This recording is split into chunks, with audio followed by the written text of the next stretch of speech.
أعوذ بالله من شرور أنفسنا ومن سيئات أعمالنا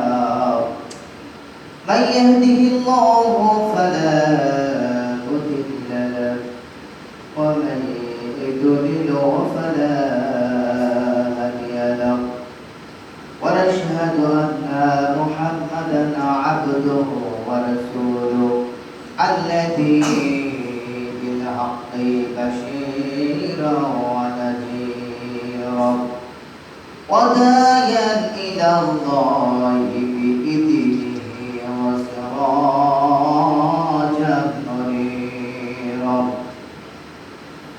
فقد قال الله تعالى في كلامه المجيد والفرقانه الحميد أعوذ بالله من الشيطان الرجيم بسم الله الرحمن الرحيم فإما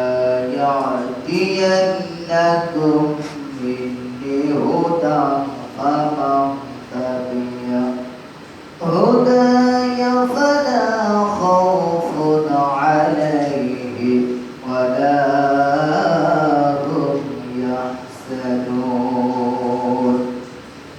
والذين كفروا وكذبوا بآياتنا أولئك أصحاب النار هم فيها خالدون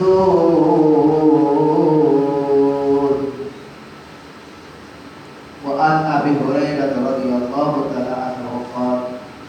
قال النبي صلى الله عليه وسلم ارحم صغيرنا ولا بوقته كبيرنا رواه المسلم. الحمد لله رب العالمين والعاقبة للمتقين والصلاة والسلام على أشرف الأنبياء والمرسلين وعلى آله وأصحابه أجمعين. সকলে তো দিনদার ইমানদার মুসলিম کرام আসসালামু আলাইকুম ওয়া রাহমাতুল্লাহ। সর্বপ্রথম সে মহান মাবুদের দরবারে শুকরিয়া আদায় করি যিনি আমাদেরকে সুন্দরতম একটি দিনে আমাদেরকে সুস্থতা রেখে আল্লাহর ঘর মসজিদে আসার জন্য যে আল্লাহ সুবহানাহু ওয়া তাআলা তৌফিক দান করেছেন এই জন্য সে মহান মাবুদের দরবারে শুকরিয়া আদায় করি সকলে বলছি আলহামদুলিল্লাহ। দ্রুত সালাম পেশ করছি আমার আপনার একমাত্র আদর্শ নেতা নবী কুলের শিরোমণি বিশ্ব সভার সভাপতি যার আনিত দিনের উপর চলতে পারলে দরিয়ায় শান্তি এবং পরকালের মুক্তির নিশ্চয়তা রয়েছে তিনি হচ্ছেন আমার আপনার একমাত্র আদর্শ নেতা জনাব রাসূলুল্লাহ সকলে বলছি সাল্লাল্লাহু আলাইহি ওয়াসাল্লাম।